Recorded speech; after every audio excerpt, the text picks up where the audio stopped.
Welcome, boys and girls, to another installment of We the Boys. Joining me today is my consigliere. He is no yes man. He is the checkmate man. He is Alan the Nerd. Everyone, good evening, and by orders of we the boys, acknowledge us. But before you acknowledge us, I've got to introduce me. Right in the middle of the screen and banging in your eardrums. It is none other than the Don himself, Don Anthony, aka me. Oh, I messed up our intro again. I'm actually the Godfather, not the Don. But yeah, never mind. It's okay because today we have a very, very interesting episode. And today we are going to acknowledge the tribal chief and his entire family. We're going to be talking Bloodline. The Bloodline is currently one of the most famous thing that is happening in professional wrestling and is also transcending beyond professional wrestling into the real world. Let me tell you, Alan, every time I scroll through Instagram or go through TikTok or whatever, I'm seeing like literally everywhere, everyone is being Roman Reigns. It is absolutely amazing how 4 years ago, Roman Reigns was booed in every arena because he was known as the big dog, and he was telling us how it is his yard and he is trying to force himself onto us, i.e., WWE, trying to force Roman Reigns onto us and tell us that, hey, this is the guy that we're supposed to cheer. Everybody hated him.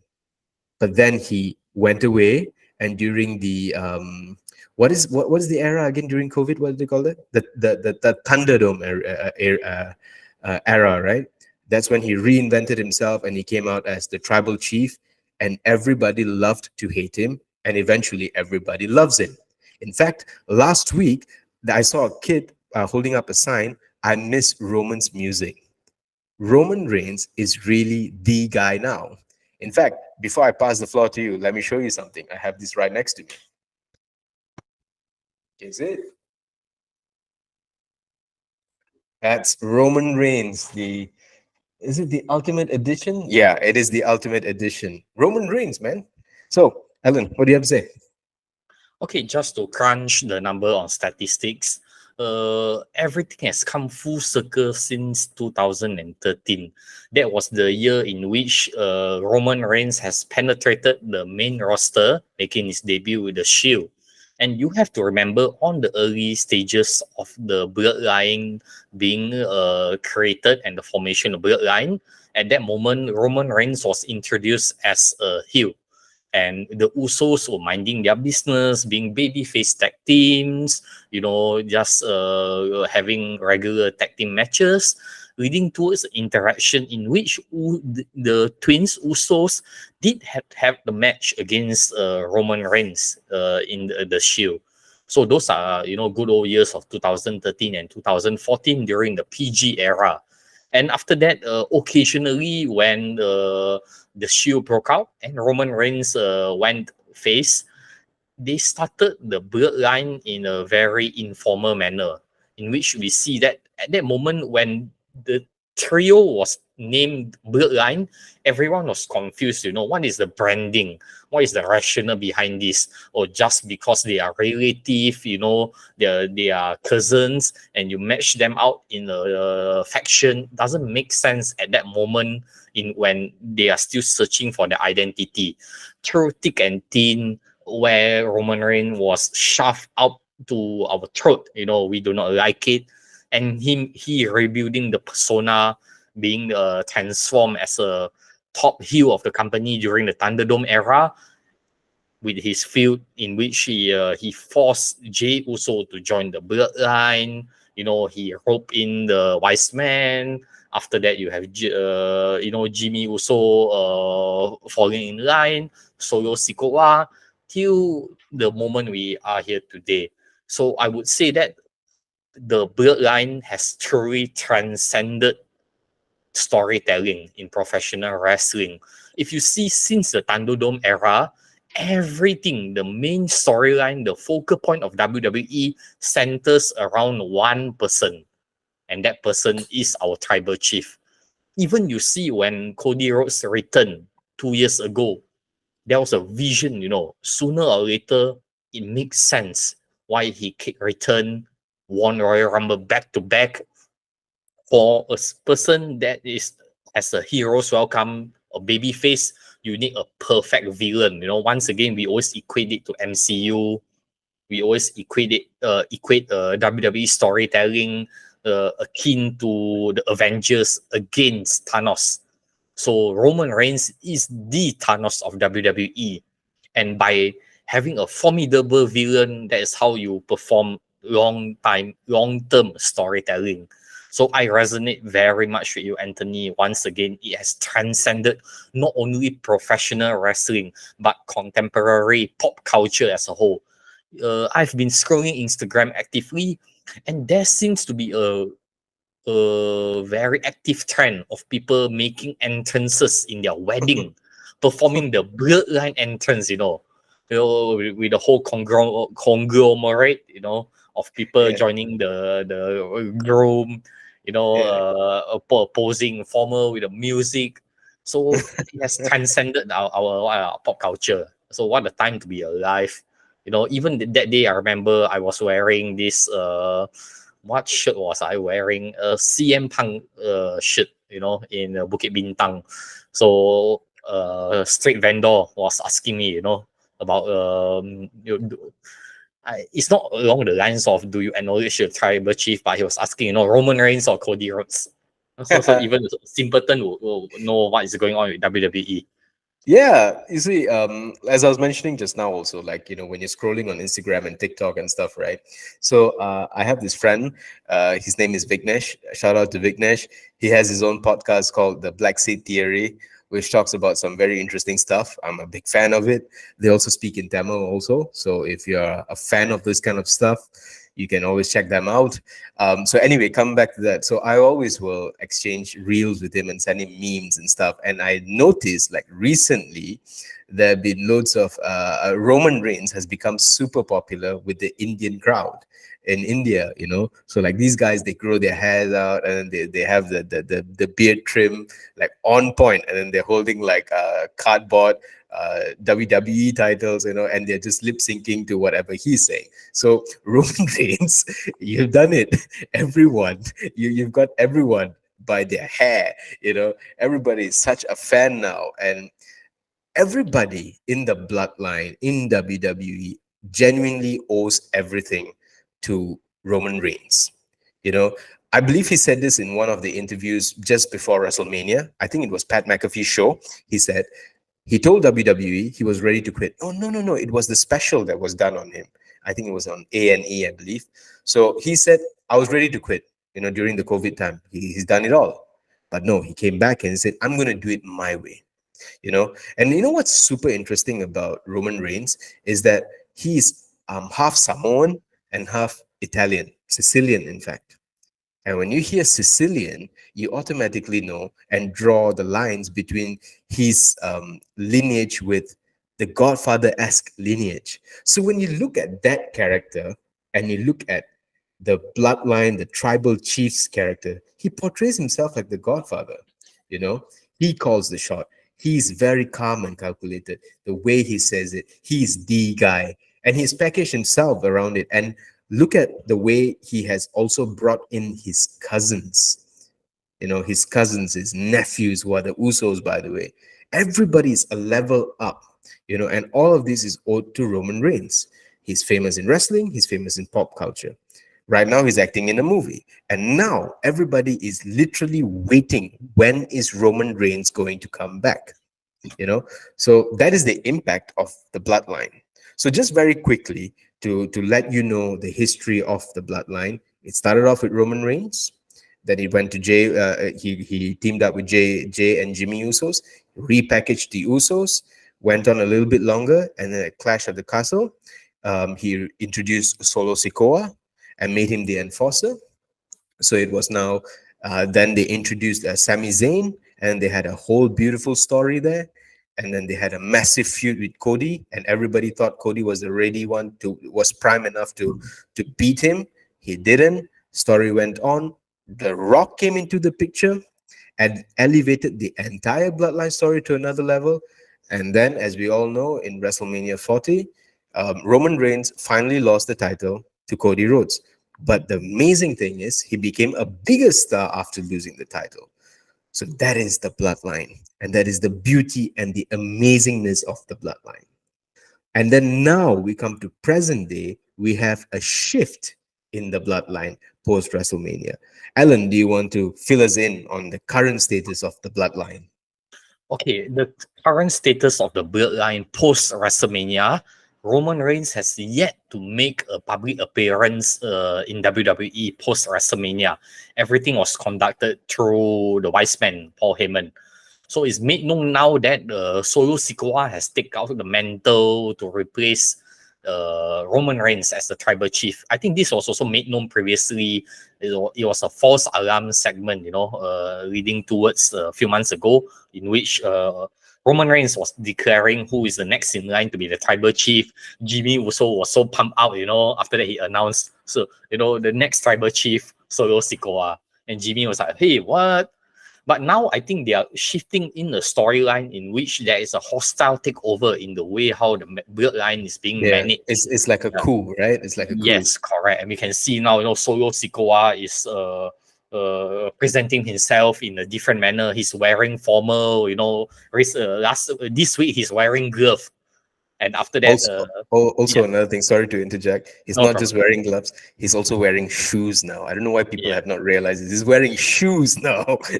And eventually he starts growing out his hair too. and he's given more screen time, with the microphone. He's more comfortable. But actually, if you compare, I mean, I was watching an old promo of Solo Sikoa in NXT 2.0. He was was it the Street Fighter? I can't recall what that was his nickname. Was it the prize fighter? Prize fighter is Kevin Owens. I think it's a Street Sorry, Fighter. yeah, the street something, the street champ, Street right? champion, yes, correct. Yeah. But nevertheless, I think it's a refreshing take, because Solo Sikoa throughout the Bloodline this few years, he was presented as the enforcer, Anthony Enforcer. So he's no longer the enforcer this time around, okay? He is the person who makes the call. And even Paul Heyman is being reprimanded by Solo Sikoa. So I think it's exciting times when you see that even he made the decision, to remove Jimmy Uso from the Bloodline and to bring in his MFT, Tama Tonga, in which we are still not given an explanation what MFT means, My stomach is, is kind of hungry thinking for my frigging Twiggy. I need some Twiggies for tonight. Okay, but that aside, so they will be having their first televised match as the new Bloodline, in which Solo Sikoa and Tama Tonga will be going against Kevin Owens and Randy Orton in La France. Okay, Backlash. You know what? I think I told you this on Instagram when they posted the graphics, I believe. Yep. I'm telling you, and this is a hot take. It might just be a prediction. In fact, it's not a spoiler. It's not a prediction. It's a spoiler. I think in that match, that's when we will see the debut of Jacob Fatu. So listeners, if you don't know who Jacob Fatu is also related to the Bloodline family. He was announced to have signed with WWE, not officially, of course, but then he informed everybody that he signed. If you've watched his matches, and this guy is it. When he breaks into the WWE scene, he is going to be a force to be reckoned. In fact, I was telling Alan, instead of Solo Sikoa assuming the role of the tribal chief, I would have accepted it if Jacob Fatu was actually the tribal chief, or rather assuming the role of the tribal chief, because he fits the bill. I can't wait for the WWE fans to be able to see Jacob Fatu in flesh. And I believe wholeheartedly he is going to debut at Backlash and cause the win, actually, for the Bloodline. Very interesting take, Anthony.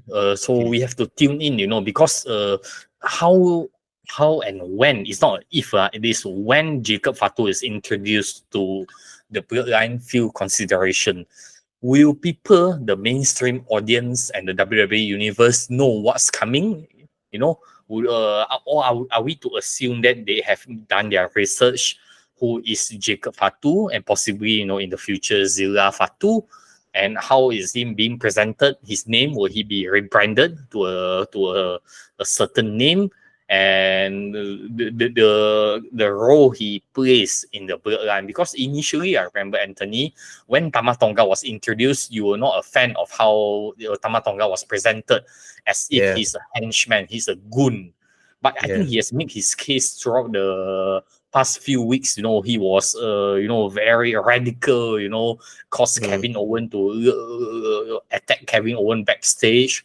So I mm, can see there needs to be a different presentation for everyone, because you can't have Solo Sikoa, Tamatonga, and Jacob Fatu being the strong man, the enforcer, larger than life. Everyone mm, needs to play their own part. So the way I see now is Solo Sikoa is shifting to be the ruthless leader. After that, this Tamatonga is the enforcer, the person who gets his hand dirty. So perhaps we might see, Jacob Fatu taking on the previous role of Solo Sikoa, to be mm, the strong muscle of the bloodline. So there won't be any weak link. They are all big, big man, into yeah. for destruction and control by power. Yeah, I mean, I definitely do see what you're saying, and I understand. It's just that we're so used to. I mean, we know Tamatonga, I mean, if you think about it, when he makes his entrance in the New Japan scene, you know how the ring announcer even announces him, right? It's so electrifying. And so when you see him now, not even having a mic near him or behaving like an animal, or rather, actually, yeah, okay, right. I like to correct myself. I sort of see where they're going with it now. Maybe he's trying to emulate a version of his father's character, one Hmm. of the wild Samoans. Because if you notice, he's not saying words, he's just making noise like he's just doing these things.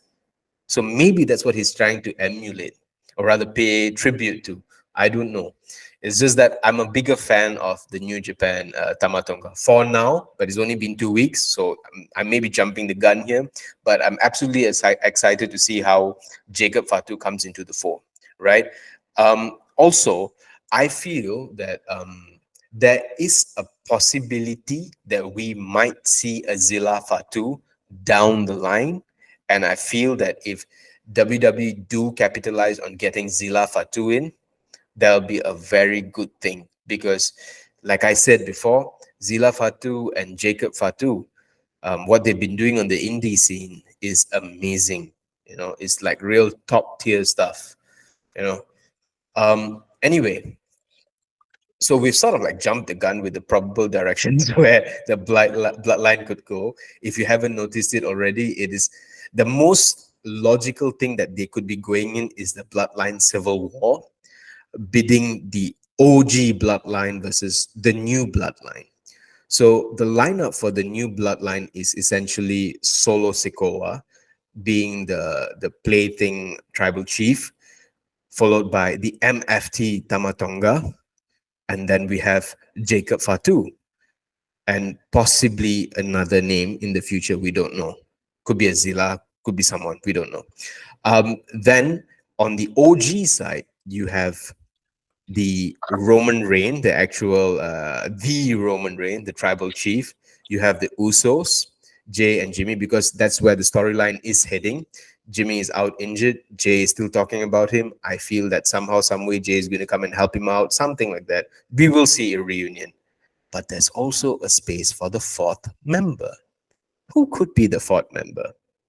None other than Sami Zayn. And that'll be a very good endgame-esque storyline where the four OGs get back and fight these four new bloods. But you see, on the new bloodline roster or lineup, there's the fourth person.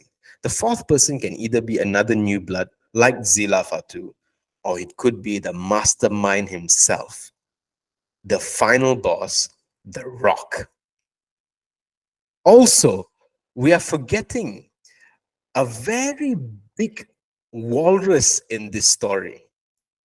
That is Paul Heyman. But we will touch on that a little bit later on. But Paul Heyman is definitely a character to keep an eye on because, as he has shown you before, just when you thought you know the story, he changes the narrative. That makes perfect sense, Anthony. But because if we will go through this theory, but let me take a step back. Is this a prediction or is this a spoiler? Fill me in. I think at this point it's a spoiler with a dash of prediction because of the final boss, the fourth one. Okay, Sami Zayn, yeah. sure, no problem. Okay, but I think it's a very beautiful concept because it can span all its way to Survivor Series for War Games. You know, the Mm. OG Bloodline against the new Bloodline, or maybe we can even do a ladder match, custody of a Paul Heyman in a ladder match. You know, tribute to one of the greatest ladder match in SummerSlam history for Tom and Nick Mysterio's custody. That would be Yeah, beautiful. Or maybe that'd be I great. think another shout out, for WCW era custody of Paul Heyman above a forklift match. Yeah, okay. Jokes aside, I As a think deep cut. that's a very beautiful storytelling because there's a lot of key players involved and it elevates everyone's stock. Well, once you are Mm. being involved with the Bloodline storyline. But however, may I propose a counterclaim to your spoiler, Anthony? Go ahead, knock yourself out. So the probable, I mean, talk of the town is once again the OG Bloodline against the new Bloodline. But Mm. however, I put forward the suggestion. It's not a spoiler by any means. It's a very far-fetched prediction. Okay, Mm. perhaps the power will be consolidated under one individual. It can be the final boss. It can be the returning Roman Reigns, in which they form a mega faction.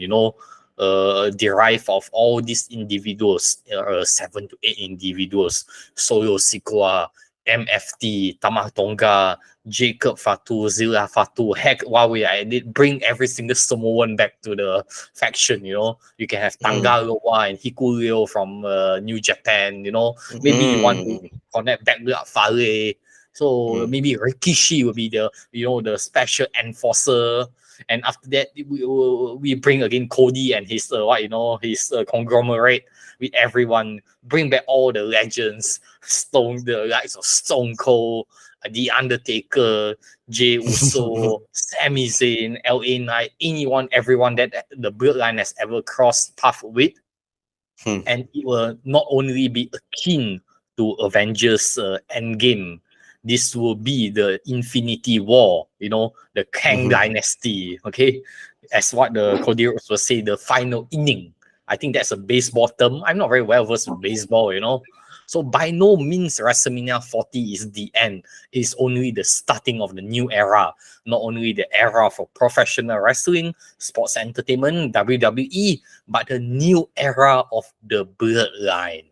So these are Mm. interesting times, Anthony. We can throw around our theory, but there's only one or two ways. The Bloodline is going to be bigger and it's going to be the epicenter of storytelling of WWE.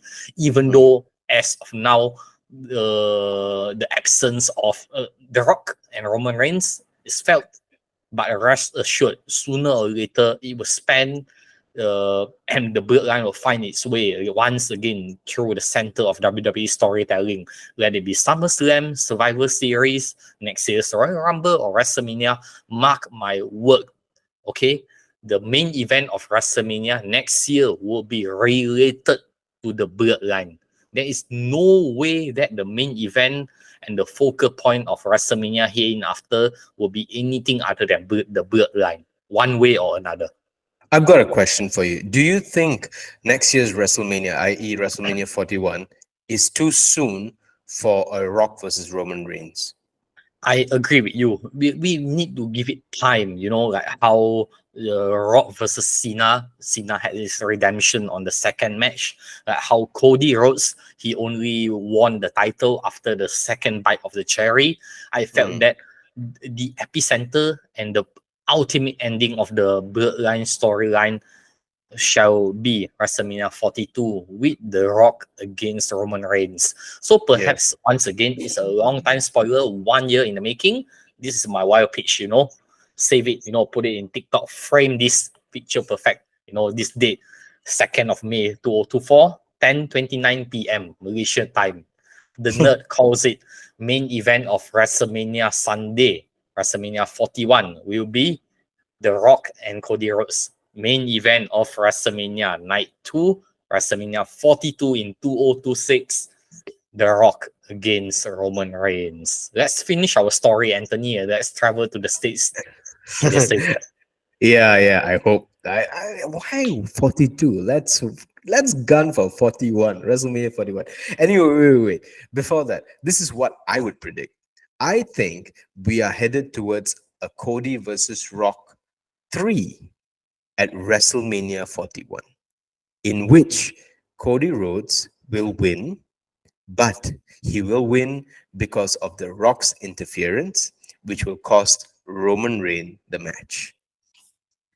I figure that's what's going to happen, which will then lead to WrestleMania 42 lah, with The Rock and Roman Reigns. Yeah, in any case, I think the Bloodline storyline is not going to end anytime soon. It is just like how the Fast and Furious movies were. You remember when The Rock was introduced in Fast and Furious? Was it 5 or 6? 5.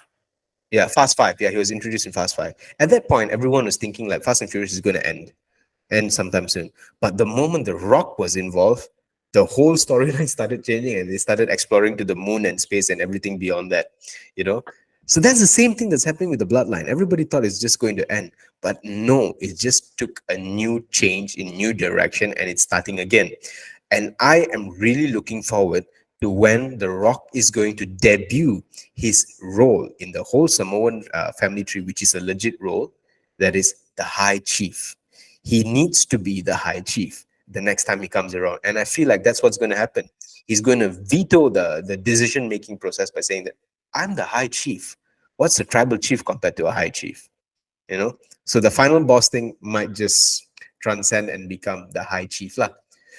Okay, so we are somewhat in agreement as to the direction of the Bloodline.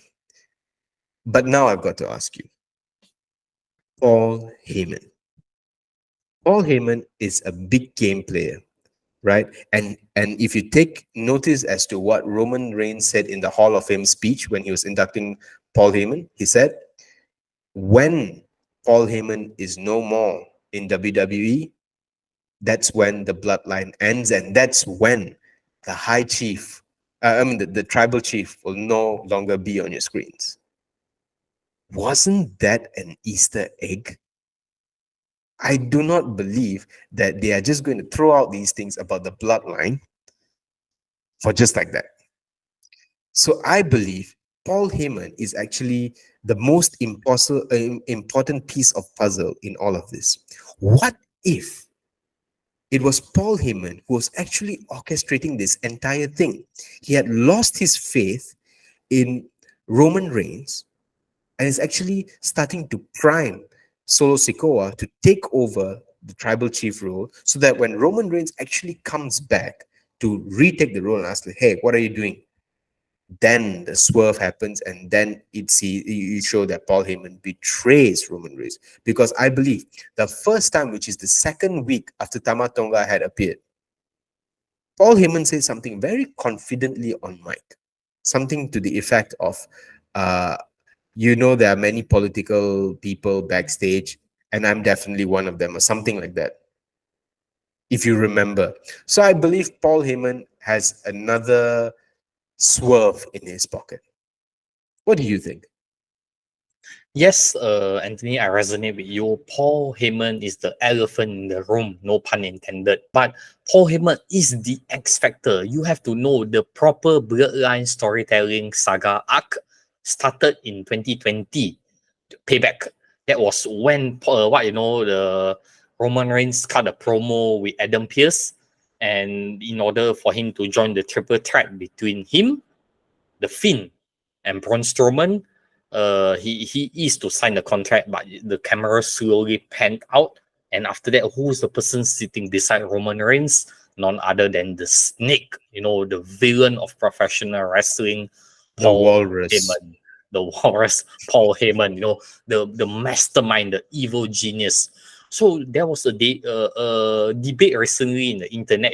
They dubbed this new era of WWE the Renaissance era. So people were asking, when did it started? Some were saying that it started in WrestleMania 40, but few of them corrected themselves and said it started on the exact promo of the Adam Pearce, Roman Reigns, and Paul Heyman backstage. It's akin to how the Attitude Era, the exact moment the Attitude Era started was during Stone Cold winning the King of the Ring, and he said Austin 316. That was the exact moment. The Ruthless Aggression Era took spot when John Cena uttered those words to Kurt Angle, Yeah. ruthless aggression. So nevertheless, you see, everything centers around one person, the tribal chief, through the wise man, Paul Heyman. It would not be possible without Paul Heyman. That is why during the A&E special and also throughout this Hall of Fame induction speech, the Roman Reigns has indicated without the wise man, there will be no tribal chief. So I feel that Paul Heyman is going to play his part here. Maybe he will switch side alliance, being a double agent or backstab one faction or another. So I think it's interesting to see that. Jokes aside, I was making the joke about custody of Paul Heyman in a ladder match, but I think it'll play something to that effect in which whoever align with Paul Heyman will have keys to the kingdom. Paul Heyman always promised to elevate superstars. Or perhaps also through the way how Paul Heyman aligns himself with Faction A, example, the new Bloodline. Roman Reigns may pitch the idea of storytelling, to say that I've break free from the shackles of this illusion put forward by the wise man. What I'm trying to say is that any faction does not need to be controlled by Paul Heyman, but by association of storytelling, being involved in the same storyline with Paul Heyman will elevate the stock. So he is indeed the X factor. There's always two factors in a certain topic. When we say the factor here is Roman Reigns. Roman Reigns is not the X factor. Roman Reigns is the main attraction. Okay. And after that, you have the special attraction, the final boss. And you have the X factor. X factor, by definition, means people won't associate this individual by first glance of the topic, the bloodline. But the mastermind is indeed Paul Heyman. So Paul Heyman has to stay and be involved. And the best part is, Anthony, he's not even being involved physically. I mean, of course, there were physicality with Paul Heyman, but it's in a rather minimal scale. So I think it works for him in his age, and also now he's a Hall of Famer.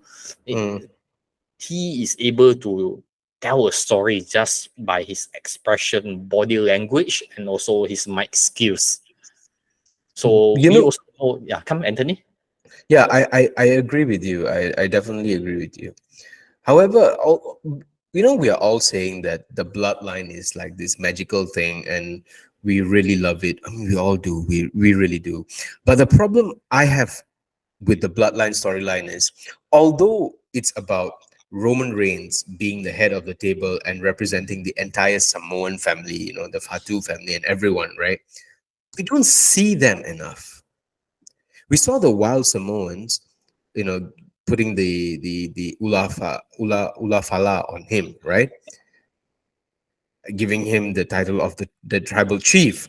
But after that, we just don't see them enough. I feel like there needs to be proper representation to show that, no, they are all backing us. This is all part of it. This is a whole family thing. I feel like we need to see that a little bit more, seeing that we're introducing more and more and more family members into this. Yeah. So the Anthony, what you meant is the elders. We need more participation of Rikishi.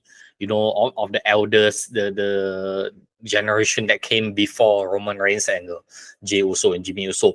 I would also like to point out that what a time to be alive, because if you remember during the PG era, what was the epicenter of WWE storytelling? It was The Authority, and that was not delivering a very good storyline, and what was before The Authority? I think throughout the Ruthless Aggression era, there was not one key storytelling. And if we would say during the Attitude Era, it was the cooperation against the Vince McMahon, by the anti-hero, The Rock and Stone Cold. That was once again the anti-establishment era. Superstar are rebelling against their boss.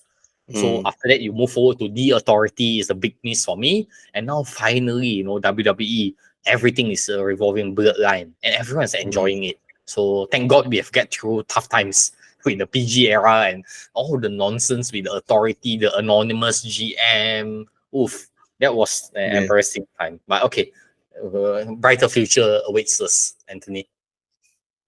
Okay, so when do you think we're going to see Roman Reigns next? SummerSlam is a safe pick for me, but what I meant by SummerSlam is an appearance after the final match, which will lead towards his first televised match in Survivor Series. So I felt that's a more comfortable schedule, for Roman Reigns. Okay, so you think it's going to be like a cameo appearance, lah? Correct. It's like how John Cena made an appearance in the Money in the Bank when Roman Reigns defeated Edge. Yeah, but the problem is he's already scheduled for the go home show of SummerSlam, Oh, SmackDown. yes. Okay, perfect. Yeah. But then again, I mean, cards subject to change. You know how it works, right?